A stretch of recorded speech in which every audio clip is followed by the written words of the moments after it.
ഇന്ന് ടി.പി. വധക്കേസിൽ ഹൈക്കോടതി വാദം കേട്ട ദിവസമാണ്.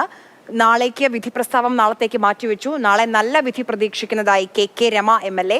വധശിക്ഷയിൽ കുറഞ്ഞത് ഉണ്ടാകില്ല എന്നാണ് പ്രതീക്ഷിക്കുന്നത്. അമ്മയും മക്കളും കുടുംബവും ഉണ്ടെന്ന് പറഞ്ഞ പ്രതികൾ ചന്ദ്രശേഖരന് കുടുംബം ഉണ്ടായിരുന്നു എന്നുള്ളത് ഓർത്തില്ല. ചന്ദ്രശേഖരന് അമ്മയുണ്ടായിരുന്നു. അമ്മ ഹൃദയം പൊട്ടിയാണ് മരിച്ചതെന്നും കെ രമ. ഏറ്റവും മൃഗീയമായും ക്രൂരവുമായ ഒരു കൊലപാതകമാണിത്. വളരെ അപൂർവമായിട്ടുള്ള ഒരു കൊലപാതകമാണ്. അതുകൊണ്ട് അത് കോടതിക്ക് ബോധ്യമായിട്ടുണ്ട്. അതിനനുസരിച്ച് ശിക്ഷ കൊടുക്കുമെന്ന് തന്നെയാണ് ഞാൻ പ്രതീക്ഷിക്കുന്നത്. അവർ പറഞ്ഞിരിക്കുന്നത് വിവാഹം കഴിച്ച് ഭാര്യയുണ്ട്, മക്കളുണ്ട്, അവരുടെ കുടുംബത്തോടൊപ്പം പുറത്ത് താമസിക്കണം, പാലിയേറ്റീവ് പ്രവർത്തനം നടത്തണമെന്ന് പറഞ്ഞ ആളുണ്ട്, അമ്മ ഒറ്റയ്ക്കാണ് എന്ന് പറഞ്ഞ ആളുണ്ട്. അങ്ങനെ വിവിധ കാരണങ്ങളാണ് ഈ പ്രതികൾ പറഞ്ഞത്. സ്വാഭാവികമായിട്ടും അവർക്ക് അവരുടെ വാദം ഉന്നയിക്കാം. ചന്ദ്രശേഖരന്റെ അമ്മയുണ്ടായിരുന്നു. ചന്ദ്രശേഖരന്റെ അമ്മ 3 വർഷം ഹൃദയം പൊട്ടിയാണ് അമ്മ മരിച്ചിരിക്കുന്നത്.